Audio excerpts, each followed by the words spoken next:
요즘 주변에서 통풍 걸렸다는 얘기를 듣게 되는데 주로 어떤 사람들이 걸리는 건가요? 요즘은요, 주변에서 통풍으로 고생하시는 분들을 심심치 않게 만나볼 수가 있는데요. 나폴레옹이라든지 알렉산더 대왕, 헨리 8세, 루이 14세, 우리나라의 심지어 세종대왕, 이런 분들의 공통점이 무엇인지 아시나요?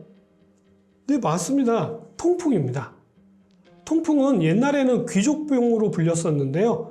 통풍에 걸린 사람은 잘 먹고 운동하기 싫어했다라는 특징을 갖고 있었기 때문입니다. 과거에는 좋은 음식과 술을 마시는 부유층의 특정 질환으로 여겨졌지만요. 현대에서는 식생활이 바뀌고 삶의 질이 향상되면서 젊은 사람은 물론 나이 드신 분들까지 관계없이 모두에게 발생하는 질환이 되어버렸습니다. 오늘은 통풍에 관한 이야기와 관리법에 대해서 말씀드리도록 하겠습니다.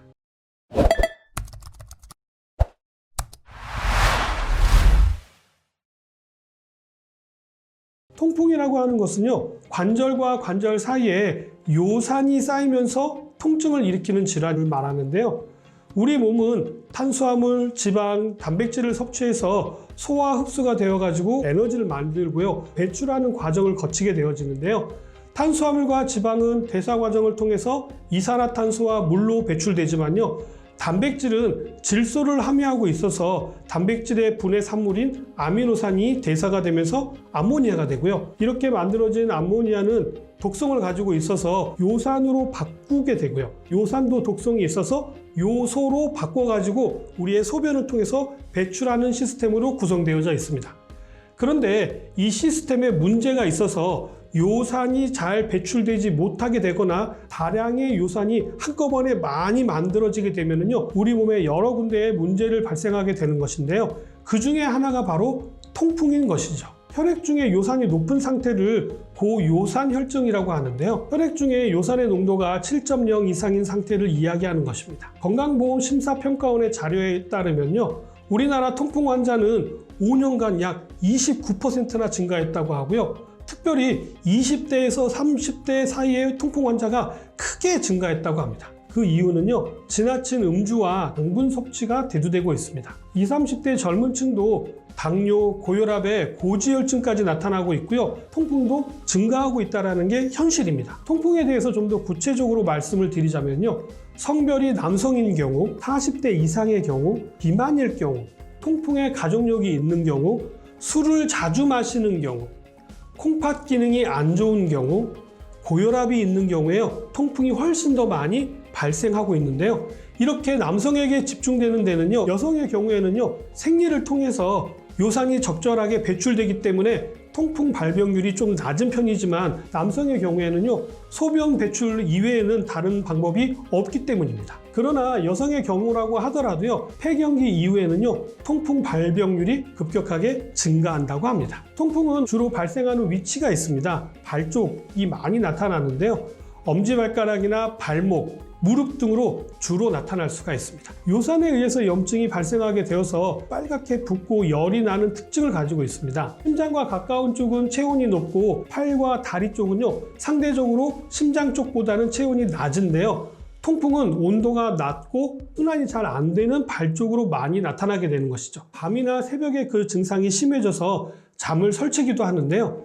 이로 인해서 스트레스가 발생하게 되고 염증은 더 악화되는 악순환에 빠지게 되기도 합니다. 관절에 잘 생기는 통풍을 단순 관절염으로 보고요, 단순하게 넘어간다거나 방치해 두시게 되면요, 나중에 전신성 대사질환으로 발전할 가능성이 높기 때문에요, 통풍을 우습게 보시면 절대로 안 됩니다. 체내에 쌓인 요산으로 인해서 신장 기능에 이상이 생기거나 심부전으로 발전할 수도 있고요. 당뇨라든지 고지혈증, 고혈압이 있는 경우에는요, 혈관 문제로 이어져서 나중에는 신장 질환뿐만 아니라 심장 질환까지 발전할 수가 있기 때문에 각별한 주의가 필요합니다. 통풍, 생각보다 심각하네요. 그렇다면 통풍은 어떻게 관리하면 될까요? 치료는 될까요?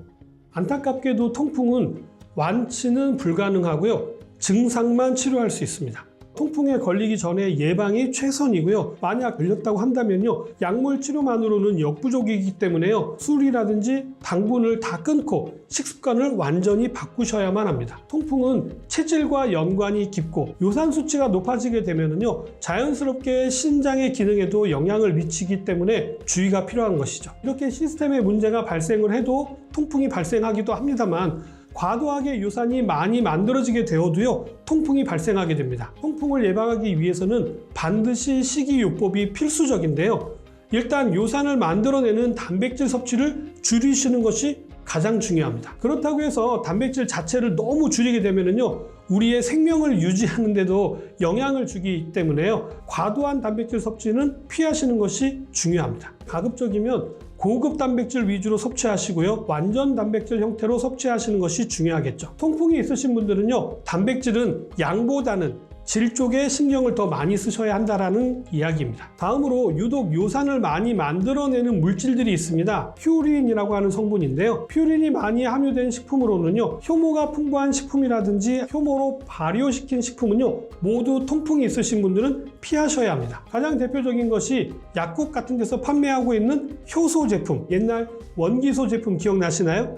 효모로 발효한 맥주라든지 포도주, 막걸리는 무조건 피하셔야 합니다. 퓨린은 등푸른 생선에도 아주 많이 함유되어져 있는데요, 참치를 비롯해서 꽁치, 고등어, 청어 등이 여기에 해당됩니다. 오메가3가 풍부하다고 해서 건강에 좋다라고 알려져 있지만요, 통풍이 있으신 분들에게는 큰 문제를 일으킬 수가 있기 때문에 주의가 필요한 것이죠. 그럼 통풍 환자는 오메가3 제품도 주의해야 하느냐라고 질문들을 많이들 하시는데요, 등푸른 생선으로 만든 오메가3라고 한다면 얼마나 퓨린이 정제되었는지에 따라서 다릅니다만 미량이지만 함유되어져 있을 가능성이 높습니다. 통풍이 있는 경우라고 한다면요, 정제 어유로 만들어진 오메가3보다는요, 식물성, 즉 견과류나 들기름을 드시는 것을 권장해 드립니다. 통풍이 있으면 농축된 육수라든지 시금치, 콩 등도 주의를 하셔야 하는데요, 자주 드신다거나 한꺼번에 많이 드시게 되면요, 요산 수치가 확 하고 올라가서 문제가 될 수가 있습니다. 육류 위주의 식사나 퓨린이 많이 함유된 식품은 무조건 드시지 말아야 하고요, 나중에 말씀드린 식품들은 주의가 필요한 식품이라는 사실을 기억해 주시기 바랍니다. 다음으로 주의하셔야 될 식품은 당이 많이 함유된 음료나 탄산음료는요, 무조건 피하셔야 합니다. 과일 주스도 드시면 안 됩니다. 과도한 과당 섭취는요,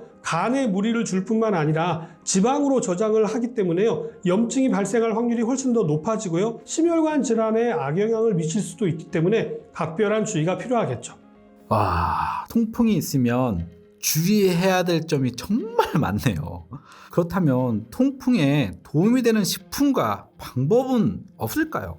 안타깝게도 많지는 않습니다만 있기는 합니다. 물을 많이 마시라고 권장해 드리는데요, 물은 요산을 녹여서 우리 몸 밖으로 배출하는 1등 공신이기 때문입니다. 기왕이면 전해환원수를 권해드리는데요, 일명 알카리수로 많이들 알려져 있죠. 요산은 산성이고요, 전해환원수는 알카리수이기 때문에요, 중화작용이 일어날 수 있습니다. 일본에서는 수소수로도 많이들 알려져 있는 물인데요, 한 번에 많이 드시기보다는요, 조금씩 자주 드셔서 총 드시는 물의 양을 점진적으로 늘려가시면 됩니다. 다음으로는 요산을 녹이는 유기산이 풍부한 식초를 권해드리는데요, 식초를 물에 희석해서 자주 마시는 것도 통풍을 예방하는 데 큰 도움이 되는 식품입니다. 비타민C가 풍부한 식품을 드시는 것도 좋은 예가 될 수가 있고요, 비타민C가 유기산이기 때문에 통풍에 직접적인 도움을 줄 수가 있는 것이죠. 오늘은 주변에서도 쉽게 발생되어지는 통풍에 대해서 말씀을 드렸는데 어떻게 좀 도움이 되셨나요?